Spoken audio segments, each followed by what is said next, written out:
The morning sun cast long shadows across Fort Braxton as General Margaret Hayes made her routine inspection rounds. At 52, she carried herself with the precision of someone who had earned every star on her shoulder through blood, sweat, and countless sleepless nights in war zones most people only read about in newspapers. Her steel-gray eyes missed nothing as she walked the familiar paths between buildings, noting the fresh paint on the mess hall, the properly maintained vehicles in the motor pool, and the crisp salutes of the young soldiers who crossed her path. The Armory stood at the eastern edge of the base, a fortress-like structure of concrete and steel that housed the unit's weapons and ammunition. General Hayes had walked past this building hundreds of times over her 2 years stationed at Fort Braxton. But today something made her pause. Perhaps it was the way the morning light hit the building's facade, or maybe it was the unusual sight of a young female soldier sitting alone on the steps, her back turned to the walkway. The soldier appeared to be cleaning her service weapon, her movements methodical and practiced. What caught the general's attention wasn't the weapon maintenance itself, which was routine and expected, but something else entirely. As the young woman reached up to adjust her sleeve, the fabric rolled back slightly, revealing a portion of her forearm. There, etched in black ink against pale skin, was a design that made General Hayes's breath catch in her throat. Her heart began to pound with a rhythm she hadn't felt in 15 years, not since the dusty mountains of Afghanistan where everything had changed. The tattoo was partially visible, but what she could see was unmistakable. The distinctive crossed rifles beneath a mountain silhouette, surrounded by a circle of 13 stars. The design belonged to Bravo Company, 2nd Battalion, 75th Ranger Regiment. More specifically, it was the unofficial unit insignia that her soldiers had created during their deployment to the Kunar province in 2009. Every member of her platoon had gotten the tattoo after their first successful mission together, a symbol of brotherhood and survival in a place where both were precious commodities. General Hayes felt the world tilt slightly as memories flooded back. She remembered the day her soldiers had surprised her with the design, how they'd explained that the 13 stars represented each member of their tight-knit group, including her. She'd been Lieutenant Hayes then, young and determined to prove herself in a man's world, leading a platoon of Rangers who had initially questioned whether a woman could handle the pressures of combat leadership. The soldier on the Armory steps shifted slightly, and more of the tattoo became visible.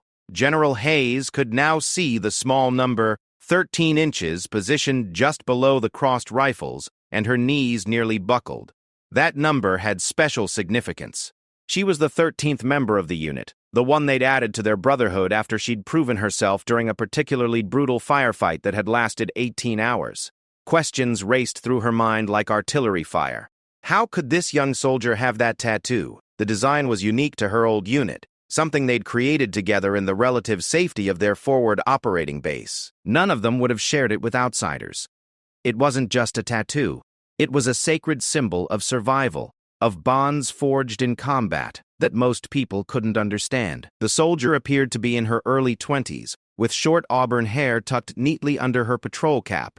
Her uniform was immaculate. Her posture spoke of proper military bearing, and her weapon handling showed the competence of someone who took her duties seriously. But who was she? And how did she come to bear the mark of General Hayes's long-lost unit? General Hayes forced herself to remain calm, drawing on years of military training and leadership experience. She couldn't simply march over and demand answers. Protocol and proper military courtesy still mattered, even when her personal world felt like it was spinning off its axis. But she needed to know. She had to understand how this young soldier had come to carry the symbol that represented some of the most important and most painful memories of her life. The young woman seemed to sense someone watching her. For a brief moment, their eyes met across the distance. The soldier's face was unfamiliar, but there was something in her expression, a depth that seemed older than her years, that reminded General Hayes of the 1,000-yard stare that combat veterans often carried. The soldier quickly looked away and returned to her weapon maintenance. But not before General Hayes caught sight of something else that made her pulse quicken. The young woman's name tape read Morrison, and suddenly fragments of memory began clicking together, like pieces of a puzzle she'd thought was lost forever. Morrison. She knew that name. Not personally, but professionally. There had been a Morrison on her casualty reports from Afghanistan. Staff Sergeant David Morrison, a member of her platoon who had been killed in action during their final operation in the Kunar province. He'd been 24 years old, married, with a baby daughter he'd never gotten to meet. The realization hit her like a physical blow. Could this be his daughter? The daughter who had been born just weeks before her father's death. The child who had grown up without ever knowing the man who had helped create that sacred tattoo design. The mathematics worked. That baby would be in her early 20s now, old enough to have enlisted and earned her place in the Army. General Hayes felt a complex mixture of emotions washing over her. Pride, sadness, curiosity, and something else she couldn't quite name. If this young woman was indeed David Morrison's daughter, then she was looking at the child of one of the bravest soldiers she'd ever had the honor to serve alongside. David had been the kind of soldier who inspired others, who could find humor in the darkest situations, and who had died protecting his fellow Rangers during an ambush that should have killed them all. But how had she gotten the tattoo? David had died before the unit had created their design. The tattoo ritual had actually been part of their memorial service for him and 2 other soldiers they'd lost in the same engagement. They'd decided that night, huddled around a small fire in their base camp, that they needed something permanent to remember their fallen brothers, something that would survive long after their deployment ended, and they scattered to different assignments around the world. General Hayes realized she was staring and forced herself to continue walking, but her mind remained focused on the young soldier sitting on the armory steps. She needed more information, but she also needed to be careful. Military protocols existed for good reasons, and she couldn't simply approach a junior enlisted soldier based on suspicions and half-remembered names from casualty reports. As she completed her inspection route and headed back toward the command building, General Hayes found herself mentally cataloging everything she remembered about David Morrison. He'd been from somewhere in the Midwest, Ohio, she thought, and he'd talked constantly about his wife and unborn child. He'd been planning to leave the Army after his deployment to focus on being a father and maybe using his GI benefits to study engineering. Instead, he'd died on a mountainside 6,000 miles from home, giving his life so that his fellow soldiers could survive. General Hayes had written the letter to his widow, one of the most difficult tasks she'd ever faced. She'd tried to convey not just the official circumstances of his death, but who David Morrison had been as a person and as a soldier. She'd wanted his wife to know that her husband had been loved and respected by his brothers in arms. Now, possibly, she was looking at the result of that man's sacrifice. A young woman who had grown up without her father but had chosen to follow in his footsteps by serving her country. The irony wasn't lost on General Hayes. She'd spent years trying to honor the memory of the soldiers she'd lost, never imagining that one day she might encounter the next generation carrying on their legacy. Back in her office, General Hayes sat behind her desk and stared at the computer screen without really seeing it. She needed to know more about Specialist Morrison, but she had to be subtle about it. She could request her personnel file through normal channels, claiming routine interest in a soldier assigned to her base. That would give her the basic information: background, training record, family history. But what she really wanted to know couldn't be found in any official file. She wanted to know about the young woman's motivations, her dreams, her understanding of her father's service. Most importantly, she wanted to know how she'd come to bear that tattoo and what it meant to her. The questions would have to wait, but General Hayes knew she wouldn't be able to focus on anything else until she had answers. The sight of that tattoo had opened a door she'd thought was permanently closed, bringing back memories of a time when she'd been younger, less experienced, and surrounded by soldiers who had become more than just her unit. They'd been her family in the truest sense, bound together by shared danger and mutual dependence in a way that civilian life rarely replicated. As the day progressed, General Hayes found herself repeatedly glancing out her office window in the direction of the armory, hoping to catch another glimpse of the young soldier who had unknowingly turned her world upside down with a simple tattoo. The symbol that had once represented survival and brotherhood now represented possibility and perhaps a chance to honor the past in a way she'd never imagined. The afternoon sun was beginning to set when General Hayes finally made her decision. Tomorrow, she would find a reason to visit the armory. She would meet Specialist Morrison properly, through official channels and military courtesy. And perhaps, if the opportunity arose naturally, she would learn the story behind the tattoo that connected them across 15 years and 6,000 miles of distance and heartbreak. The general closed her eyes and whispered a silent prayer for David Morrison and all the soldiers who hadn't made it home. Tomorrow, she would begin to understand how their legacy lived on in ways none of them could have anticipated. The next morning arrived with typical military precision at Fort Braxton. General Hayes had barely slept, her mind churning through memories of Afghanistan and questions about the young soldier she'd seen at the Armory. She'd spent hours the previous evening researching Specialist Sarah Morrison through official channels, learning what she could without raising suspicions among her staff. The personnel file painted a picture of an exemplary soldier. Sarah Morrison, age 23, originally from Toledo, Ohio, enlisted at 18, completed basic training at Fort Leonard Wood with honors, specialized training in logistics and supply management, 2 deployments to Iraq, 1 to Syria. Commendations for outstanding service, no disciplinary actions. Currently assigned to the 342nd Supply Battalion at Fort Braxton, but the official records told only part of the story. What struck General Hayes most was the emergency contact information. Margaret Morrison, listed as mother, residing at the same Toledo address where David Morrison had grown up. The pieces were falling into place with mathematical certainty that both relieved and terrified her. General Hayes had also spent time reviewing her old deployment records, something she rarely did anymore. The memories were too painful, too sharp even after all these years. But last night she'd forced herself to reread the casualty reports, the mission summaries, and her own personal journal entries from that time. David Morrison emerged from those pages as she remembered him. Dedicated, brave, eternally optimistic despite the dangers they faced daily. Now she stood in her office, watching through the window as soldiers began their morning routines across the base. She'd planned to visit the Armory early, hoping to encounter Specialist Morrison again, but her courage had faltered. What would she say? How could she explain the connection without revealing information that might be painful or unwelcome?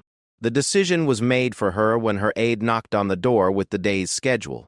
Among the routine appointments was a request from the 342nd Supply Battalion commander for a meeting about equipment requisitions. General Hayes saw her opportunity immediately. "Schedule the meeting for this afternoon," she instructed, "and arrange for it to take place at the main armory. I want to see our equipment storage procedures firsthand." Lieutenant Colonel Reynolds, the Supply Battalion commander, seemed pleased by the general's hands-on interest when they met at the Armory at 1400 hours. He was a competent officer who ran his unit with the efficiency that kept the entire base functioning smoothly, but he was clearly nervous about having a general inspect his operations personally. "We've made significant improvements to our inventory tracking system, ma'am," Reynolds explained as they walked through the Armory's main storage areas. "Digital cataloging, improved security protocols, and enhanced accountability measures." General Hayes nodded appropriately and asked relevant questions, but her attention was focused on identifying the soldiers working in various sections of the building. She needed to find Specialist Morrison without making her interest obvious to Colonel Reynolds or anyone else who might be observing. They were examining the small arms storage area when General Hayes spotted her. Specialist Morrison was conducting an inventory count near the far end of the room, her attention focused on a computer tablet as she verified serial numbers against a master list. She moved with the same methodical precision General Hayes had noticed the day before, and her uniform was again perfect in every detail. "Colonel Reynolds," General Hayes said carefully, "I'd like to observe some of your soldiers performing their actual duties. Could you introduce me to some of your personnel?" "Of course, ma'am," Reynolds replied eagerly. "Specialist Morrison is one of our most reliable inventory specialists. She's been instrumental in improving our accuracy rates." As they approached, Specialist Morrison looked up from her tablet and immediately snapped to attention. "Good afternoon, General," she said with crisp military bearing. "At ease, Specialist," General Hayes replied, studying the young woman's face more closely. Now that she was near enough to really look, the resemblance to David Morrison was unmistakable. The same green eyes, the same determined set to the jaw, even the same slight smile that seemed to suggest hidden humor despite the formal military setting. "Specialist Morrison has been with us for 8 months, Colonel Reynolds continued. "Outstanding performance reviews, excellent attention to detail. She's being considered for promotion to sergeant." "Tell me about your work here, Specialist," General Hayes said, addressing Sarah directly. I maintain accountability for all individual weapons and crew-served weapons stored in this facility, ma'am. Sarah replied professionally. Daily inventory, maintenance scheduling, and distribution tracking. I also coordinate with unit armorers to ensure proper documentation for all equipment transfers. Her voice was steady and confident, but General Hayes caught something in her expression when their eyes met. A flicker of curiosity, perhaps. Or maybe recognition that this interaction was somehow different from a routine inspection. "And how do you like serving at Fort Braxton?" General Hayes asked. "Very much, ma'am. It's an honor to serve here with such a professional unit. The mission is important, and I feel like I'm making a meaningful contribution." The words were appropriate, but General Hayes heard something deeper in them, a sense of purpose that went beyond mere job satisfaction. This young woman understood the weight of military service in a way that suggested personal investment beyond career advancement. "Specialist Morrison," General Hayes said, making a decision that surprised even her.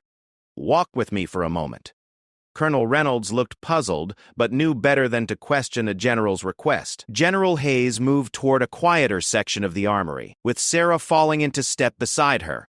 "Specialist, I noticed yesterday that you have a tattoo on your forearm," General Hayes said quietly. "If you don't mind me asking, what's the significance of the design?"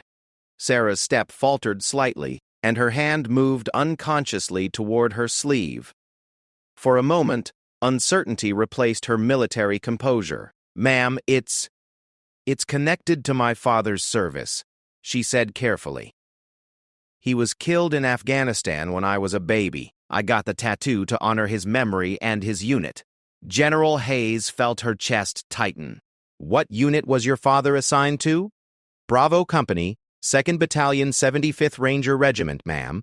He died in the Kunar province in 2009. The words hit General Hayes like artillery impact. She stopped walking and turned to face Sarah fully, studying the young woman's face with new understanding. "Your father was Staff Sergeant David Morrison," she said quietly. Sarah's eyes widened in surprise. "Yes, ma'am. Did you know him?" General Hayes took a deep breath, knowing that her next words would change both of their lives forever. "Specialist Morrison, I was your father's platoon leader. I was Lieutenant Hayes then. I was with him when he died." The color drained from Sarah's face, and for a moment General Hayes thought she might collapse. But the young soldier's training held, and she remained standing, though her hands had begun to tremble slightly. "You were there?" Sarah whispered. "I was there," General Hayes confirmed. "Your father was one of the best soldiers I ever had the privilege to serve alongside. He died saving the lives of his fellow Rangers, including mine." Sarah's carefully maintained military composure finally cracked. Tears welled in her eyes, though she fought to control them. "I've wondered about that day my entire life," she said, her voice barely audible. "Mom told me what she knew from the official reports, but I always wanted to know more. I wanted to know what kind of soldier he was, what kind of man he was when he wasn't just my father." General Hayes looked around quickly, ensuring they were out of earshot of other personnel. "Your father was extraordinary, Sarah. May I call you Sarah?" At the young woman's nod, she continued. "He was brave beyond measure, but more than that, he was the kind of person who made everyone around him better. He had this ability to find something to laugh about, even in the worst situations. He kept morale up when things got dark, which happened more often than I like to remember." Sarah wiped her eyes quickly, trying to regain her composure. "The tattoo," she said. "How did you recognize it?" "I had it done based on a drawing I found in his personal effects. My mother gave me everything the Army sent back." General Hayes rolled up her own sleeve slightly, revealing a portion of the same tattoo on her forearm. "We all got them," she explained. "After we lost your father and 2 other soldiers in the same engagement, the surviving members of the platoon decided we needed something permanent to remember them by. The design was created by our medic, who was also an artist. The 13 stars represent the 13 members of our unit, including the 3 we lost." Sarah stared at the tattoo on General Hayes's arm with amazement. "You all got the same tattoo?" "Every one of us. We swore that night that we'd never forget." that we'd carry our brothers with us wherever we went. Your father's star is positioned right here. General Hayes pointed to a specific star in the circle. Because he was the heart of our unit, the one who kept us grounded. I never knew, Sarah said softly. I thought it was just something he'd drawn. Maybe something he was planning to get tattooed himself. It was his design, actually. He drew it one night when we were discussing the idea of unit tattoos. He said he wanted something that would represent all of us together, not just individually. The mountains represent where we served, the crossed rifles represent our mission, and the stars represent our bond. Sarah looked down at her own arm where the tattoo lay hidden beneath her sleeve. I got it the day I graduated from basic training, she said. I wanted to carry part of him with me into my own service. I never imagined I'd meet someone who knew what it really meant. General Hayes felt a profound sense of completion, as if a circle that had been broken 15 years ago was finally being closed. Sarah, there's so much I want to tell you about your father. Stories that aren't in any official report. Things that show who he really was as a person. I'd like that more than anything, ma'am. Please, when we're speaking privately, call me Margaret. Your father and I went through too much together for formality when we're discussing personal matters. Colonel Reynolds appeared around the corner, clearly looking for them. General Hayes? Ma'am, we still have the communications equipment to review if you'd like to complete the inspection. General Hayes looked at Sarah, seeing the hope and anticipation in her eyes. Of course, Colonel. Specialist Morrison, I'd like you to join us for the remainder of the inspection. I have some questions about cross-training opportunities that might benefit from your perspective. It wasn't entirely true, but it provided a reason to keep Sarah involved in their activities. More importantly, it gave General Hayes time to process this unexpected reunion and plan how to properly honor both the past and the future that had suddenly opened before them. As they rejoined the official inspection, General Hayes found herself seeing everything differently. The Armory wasn't just a storage facility anymore. It had become the place where past and present had collided, where the legacy of a fallen soldier had found new meaning through his daughter's service. The afternoon sun streamed through the high windows of the Armory, casting long shadows across the concrete floor. In that light, General Hayes could almost see the ghosts of her old unit, David Morrison among them, finally finding peace knowing that their sacrifice had meaning beyond the immediate tactical victory they'd achieved with their lives. Tomorrow, she would begin sharing those stories with Sarah. Tonight, she would call her old unit members and tell them about the miracle they'd witnessed, the daughter of their fallen brother, carrying their symbol into a new generation of service. 3 days later, General Hayes sat in her private office after hours preparing for a conversation that had taken 15 years to arrange. Sarah Morrison would arrive at 1800 hours for what the official schedule listed as a mentorship session, but both women knew it was much more than that. It was a chance to bridge a gap between past and present, between loss and legacy. General Hayes had spent those 3 days reaching out to the surviving members of her old platoon, tracking them down through military networks and veterans organizations. The conversations had been emotional and difficult. Most of her former soldiers had built successful civilian lives, but they all carried the same invisible wounds from their time in Afghanistan. Learning about Sarah had affected each of them profoundly. Master Sergeant Jake Rodriguez, now a high school teacher in Phoenix, had wept openly during their phone call. Little Morrison's daughter, he'd kept repeating. David would be so proud. Former medic turned emergency room doctor Tom Walsh had immediately offered to fly to Fort Braxton if Sarah wanted to meet him. Even Marcus Thompson, who'd left the Army bitter and angry after losing his leg in the same firefight that killed David, had softened when he heard about Sarah's service. The knock on her door came precisely at 6 o'clock.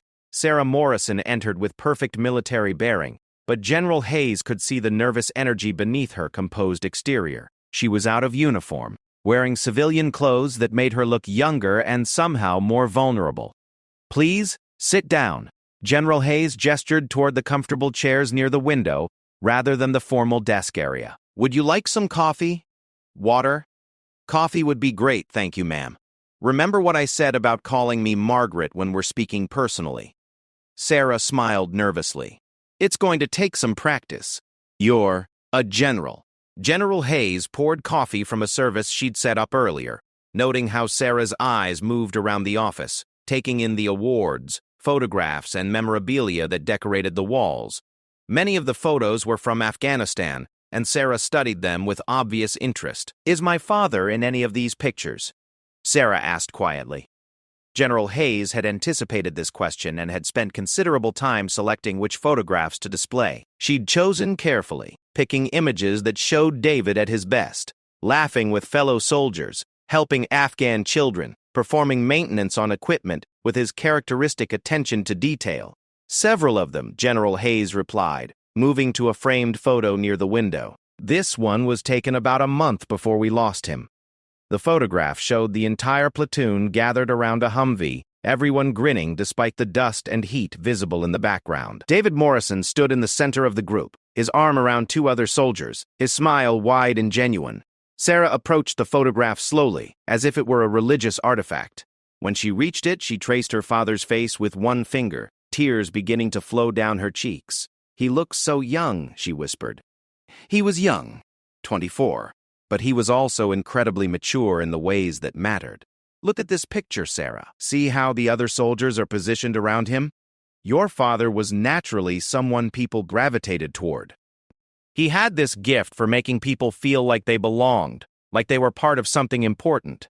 Sarah continued studying the photograph, absorbing details that connected her to a father she'd never known. "Mom always said he was funny, that he could make her laugh even when things were difficult." "That's absolutely true.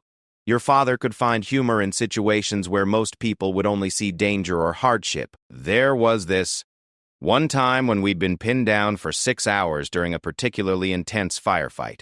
We were all exhausted, scared, running low on ammunition. Your father starts doing impressions of our commanding officer, mimicking his voice and mannerisms so perfectly that even in the middle of combat we're trying not to laugh out loud." Margaret moved to another photograph, this one showing David working on radio equipment. "But he wasn't just a unit comedian. Your father was incredibly competent at everything he did.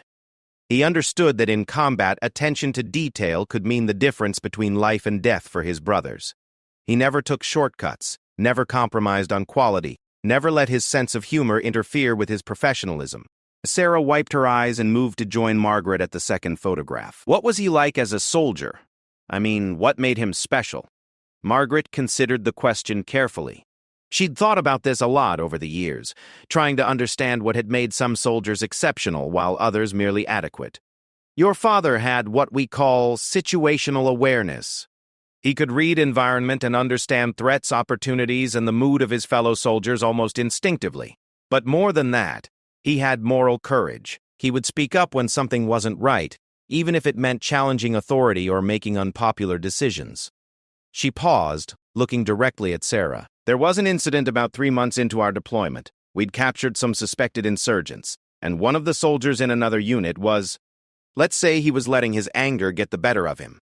Your father didn't hesitate to intervene, even though it meant confronting a soldier who outranked him. He understood that how we treated prisoners reflected who we were as soldiers and as Americans." Sarah nodded thoughtfully.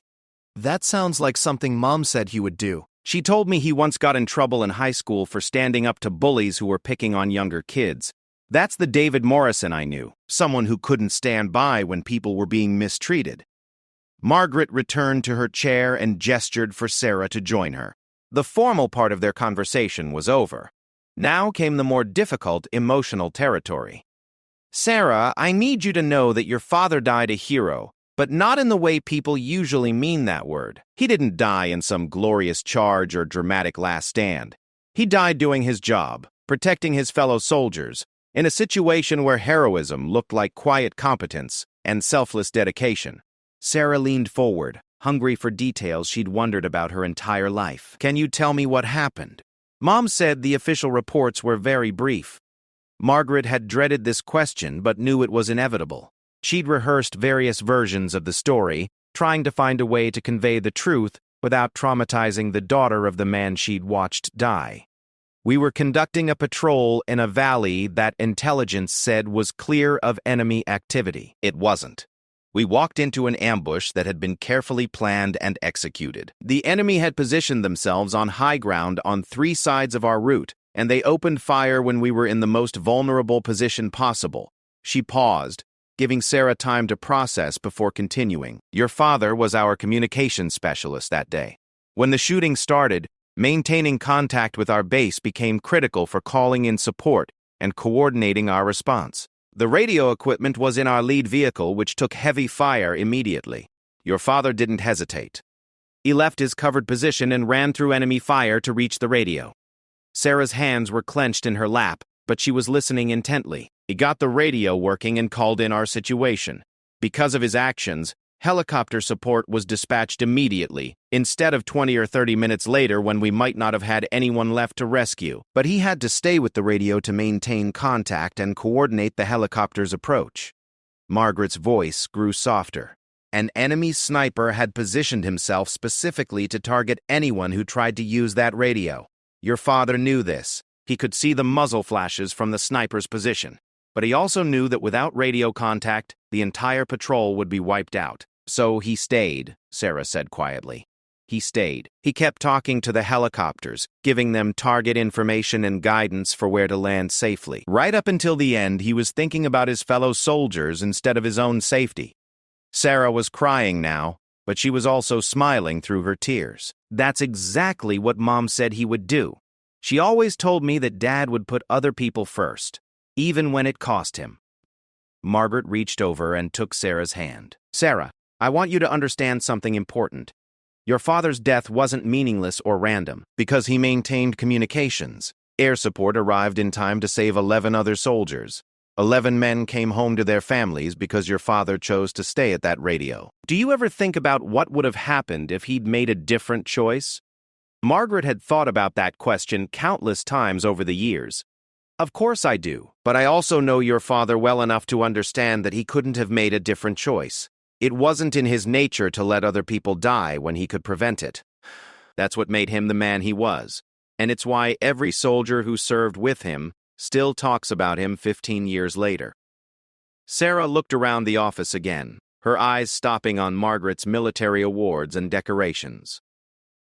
Is that why you stayed in the Army? Because of what happened to Dad and the others? Margaret had never articulated this before, but she realized now that Sarah had identified something fundamental about her motivations. Partly, yes. I felt like I owed something to the soldiers I'd lost. I needed to make sure their sacrifice meant something, that it contributed to something larger than just that one firefight. Staying in the Army, advancing in rank, influencing how we train and lead soldiers, it felt like a way to honor their memory. And now you're a general. Now I'm a general who gets to meet the daughter of one of the finest soldiers I ever knew, and who gets to see how his legacy lives on in ways he never could have imagined. Sarah straightened in her chair, and Margaret could see David Morrison's determination in her expression. Margaret, I want to meet the other soldiers from Dad's unit, the ones who are still alive. Would that be possible? Margaret smiled, remembering the enthusiasm with which her former soldiers had responded to the idea of meeting Sarah. I've already been in touch with several of them. They're all eager to meet you. Jake Rodriguez wants to show you pictures from deployment that he's never shared with anyone else. Tom Walsh has medical records that might interest you. Apparently, your father was incredibly healthy and had some unusual blood type that might be relevant for your own medical care. And Marcus Thompson, who lost his leg in the same firefight, specifically asked me to tell you that your father saved his life twice during that deployment. I can't believe this is really happening, Sarah said, shaking her head in wonder. 3 days ago, I thought I'd never meet anyone who really knew my father. Sarah, there's something else I want to discuss with you. Your career, your future in the Army. Sarah looked curious but slightly apprehensive. You're being considered for promotion to sergeant, and your performance evaluations suggest you have the potential for much greater advancement. Have you thought about applying for officer candidate school? I've thought about it, but I wasn't sure if I had what it takes to be an officer.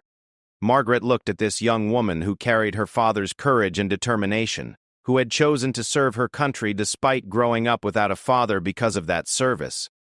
Sarah, you have exactly what it takes. More importantly, you have something that can't be taught in any school.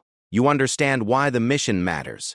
You've seen the cost of military service from a perspective most soldiers never experience. Would you be willing to recommend me for OCS? Margaret smiled, thinking about how proud David Morrison would be of his daughter. I'll do more than recommend you. If you decide you want to pursue a commission, I'll personally mentor you through the process. It's the least I can do for David Morrison's daughter." As their conversation continued into the evening, Margaret realized that finding Sarah had given her something she hadn't even known she was missing. A sense that the sacrifices made in Afghanistan had created something positive and lasting. The circle that had begun with a young lieutenant trying to prove herself worthy of leading Rangers was completing itself through the service of a sergeant's daughter who carried forward the values her father had died defending. Outside the office windows, the lights of Fort Braxton twinkled in the gathering darkness, each one representing soldiers who had chosen to serve something larger than themselves. Tonight, that service felt more meaningful than it had in years. 6 months later, the reunion took place in an unlikely setting. A small park in downtown Colorado Springs, halfway between Margaret's new assignment at Peterson Air Force Base and the mountain cabin where Marcus Thompson had chosen to live after leaving the Army. The surviving members of Bravo Company, 2nd Battalion, 75th Ranger Regiment had converged from across the country, drawn together by the opportunity to meet David Morrison's daughter. Sarah had been promoted to sergeant 3 weeks earlier, and Margaret had submitted her application for officer candidate school the same day. The transformation in the young woman over those months had been remarkable to witness. Knowing the truth about her father's service and death had given her a confidence and sense of purpose that elevated everything she did. Jake Rodriguez arrived first, driving up from Phoenix with his wife and teenage daughter. He'd retired from teaching the previous year, but still carried himself with the easy authority of someone who'd spent decades managing classrooms full of adolescents. When he saw Sarah for the first time, he stopped in his tracks and stared. "Dear God," he whispered to Margaret. "She looks exactly like him when he smiles." Tom Walsh flew in from Boston, where his emergency medicine practice kept him busy with the kind of high-stress decision-making that drew naturally on his combat medic training. He'd brought a thick folder of photographs and documents that he'd been saving for 15 years without quite knowing why. The most emotional arrival was Marcus Thompson. He'd driven down from his cabin in a modified pickup truck, his prosthetic leg clearly visible but not slowing him down. Marcus had struggled the most after their deployment, cycling through jobs and relationships before finally finding peace in the mountains of Colorado. Meeting Sarah represented a kind of healing he hadn't expected to experience. They gathered around a picnic table under trees that were just beginning to show their autumn colors. For the first few minutes, conversation was awkward, as men who had been through hell together tried to figure out how to relate to the daughter of their fallen comrade. Then Jake pulled out a worn photo album, and everything changed. "Your dad took this picture," Jake said, showing Sarah an image of the entire platoon during their first week in Afghanistan. He'd somehow gotten hold of a decent camera and appointed himself the unit historian. He said somebody needed to document what we were doing so people back home would understand what soldiers went through. Sarah studied the photograph carefully.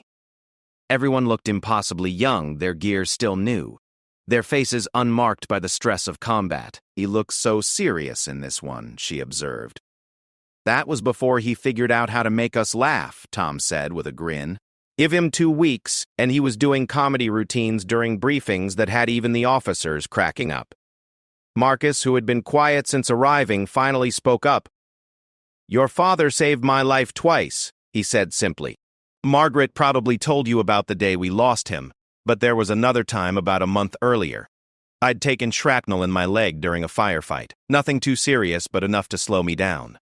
We were moving to extraction point, and I couldn't keep up with the patrol. Your dad dropped back and stayed with me, even though it put both of us at greater risk." He paused, looking directly at Sarah. "When I told him to leave me and catch up with the others, you know what he said?" He said, "Morrisons don't leave people behind. That's not how we do things." He half-carried me for 3 kilometers until we reached safety. Sarah's eyes filled with tears, but she was smiling. "That's something he would say. Mom always told me that Dad believed in taking care of people who needed help, even if it was inconvenient." Margaret watched this exchange with deep satisfaction. She'd hoped that meeting her father's brothers-in-arms would give Sarah a fuller picture of the man she'd never known, but she hadn't anticipated how healing this would be for the veterans themselves. Tom opened his folder and began pulling out photographs and documents. "I've been keeping these for 15 years, he said. "I always thought maybe someday I'd track down David's family and share them. Some of these show a side of your father that didn't make it into any official reports. The first photograph showed David Morrison sitting on the ground surrounded by a group of Afghan children, all of them laughing at something he was demonstrating with his hands. His face was animated and joyful, completely removed from the serious business of war. He learned enough Pashto to communicate with the local kids, Tom explained. Whenever we had downtime in villages, he'd end up playing games with them, teaching them English words, sharing candy from his rations. The kids adored him. Another photograph showed David working on mechanical equipment, his sleeves rolled up, completely focused on solving some technical problem. Your dad could fix anything, Jake added. Radios, vehicles, weapons systems, if it was broken, David could make it work again. But more than that, he understood that in a combat zone, broken equipment could get people killed. So he took that responsibility incredibly seriously. Sarah looked through photograph after photograph, seeing her father in contexts she'd never imagined. Teaching literacy to Afghan police recruits, building a makeshift playground for local children, participating in a chess tournament that the unit had organized during a particularly quiet period. He was planning to study engineering after his deployment, Sarah said quietly. He would have been brilliant at it, Margaret replied. David approached problems systematically, and he had infinite patience for getting details right. Plus, he genuinely enjoyed helping other people learn and solve problems. Marcus pulled out a small, worn notebook. Your father kept a journal, he said, handing it to Sarah. Tom found it in his gear after he died. We've all read it at various times over the years, but it belongs to you now. Sarah accepted the notebook with trembling hands.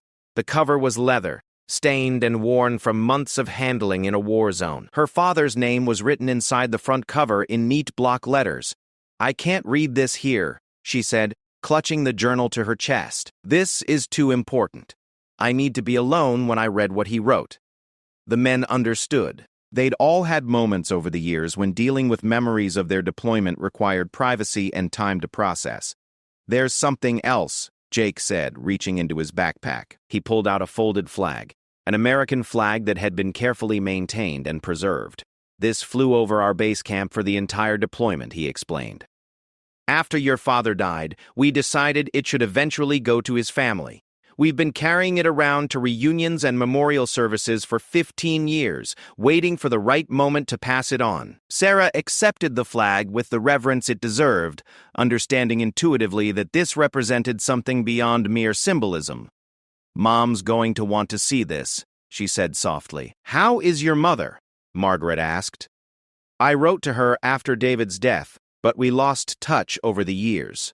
She's doing well. Remarried when I was 12 to a good man who understood that he wasn't trying to replace my father. She works as a nurse now, says that Dad's death made her want to help people heal. She's been incredibly supportive of my military service, even though I know it scares her sometimes.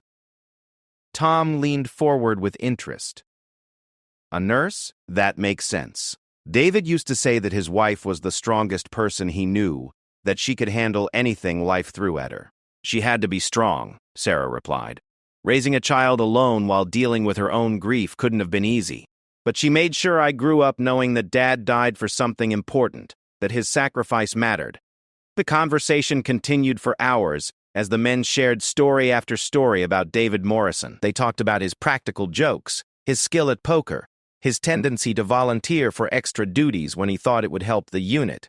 They described his reaction when he learned he was going to be a father, how he'd carried ultrasound pictures in his helmet and shown them to anyone who expressed interest. As the afternoon sun began to set, Margaret realized that something important had been accomplished.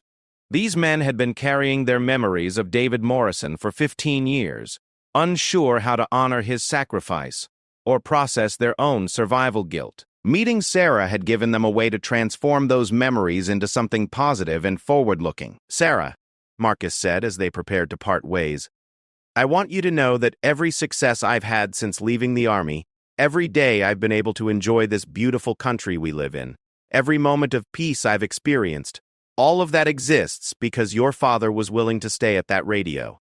That goes for all of us, Jake added. We're here today, with our families and our careers and our futures, because David Morrison chose duty over safety. The fact that you've chosen to serve your country too, that you're carrying forward his values and his commitment, that makes his sacrifice complete. As they said their goodbyes, Margaret realized that Sarah had given them all a gift they hadn't expected. The opportunity to see their fallen brother's legacy, living on in ways they'd never imagined possible. Later that evening, Margaret and Sarah sat together on the hotel balcony overlooking the Colorado mountains. Sarah had her father's journal in her lap but hadn't opened it yet. "Are you ready to read it?" Margaret asked gently. "I think so, but I'm also scared." "What if it changes how I think about him?" Margaret considered this carefully. "Sarah, everything you've learned about your father today confirms what your mother told you about him. He was a good man who cared deeply about other people. That journal will probably just give you more details about how those qualities showed up in his daily life." Sarah opened the journal to the first page. Her father's handwriting was neat and careful, the words of someone who took communication seriously. She read the first entry aloud. "Day 1 in Afghanistan. Strange to think that my daughter might be born while I'm here. I want to make sure I'm worthy of being her father when I come home. Going to try to be the kind of soldier and the kind of man she can be proud of." Sarah looked up at Margaret with tears in her eyes. "He was thinking about me even then. He thought about you every day, Sarah. We all knew that. He carried your ultrasound picture everywhere, and he talked about what kind of father he wanted to be, what kind of world he wanted to help create for you to grow up in." Sarah continued reading, and over the next hour, David Morrison emerged from his own words as the man his fellow soldiers had described: thoughtful, funny, dedicated, and deeply committed to protecting the people he loved. The final entry was dated 2 days before his death. "Big operation tomorrow. Feels different this time, more dangerous than usual. But we're ready. My team is the best group of soldiers I've ever served with. If something happens to me, I hope Sarah grows up understanding that her father died surrounded by brothers who loved him, fighting for something that mattered. I hope she's proud to be Morrison." Sarah closed the journal and sat in silence for several minutes. "Margaret," she finally said, "I want to make sure his sacrifice meant something. I want to be the kind of officer who takes care of soldiers the way Dad took care of his team." Margaret smiled, seeing in Sarah's expression the same determination that had driven David Morrison to stay at that radio 15 years earlier. "You will be, Sarah. You already are." As the stars appeared over the Colorado mountains, Margaret reflected on the strange path that had led them to this moment. A routine walk past an armory had revealed a connection spanning 15 years and bridging the gap between sacrifice and service. David Morrison's legacy lived on not just in the memories of the soldiers he'd saved, but in the dedication of the daughter who had chosen to follow his example of putting others before herself. The tattoo that had started it all remained hidden beneath their sleeves, but its meaning had expanded beyond what any of them had imagined when they'd first gotten the design in a dusty forward operating base so many years ago. It no longer just represented survival and brotherhood. It represented the ongoing commitment to serve something larger than oneself, passed down from father to daughter across generations of American soldiers. Tomorrow, Sarah would begin officer candidate school. In a few years, she would be Lieutenant Morrison, leading soldiers of her own, with the wisdom gained from understanding both the cost and the value of military service. And somewhere in the mountains of Afghanistan, in a place that had claimed her father's life, his sacrifice would continue to ripple forward through time, creating meaning and purpose in ways he never could have anticipated.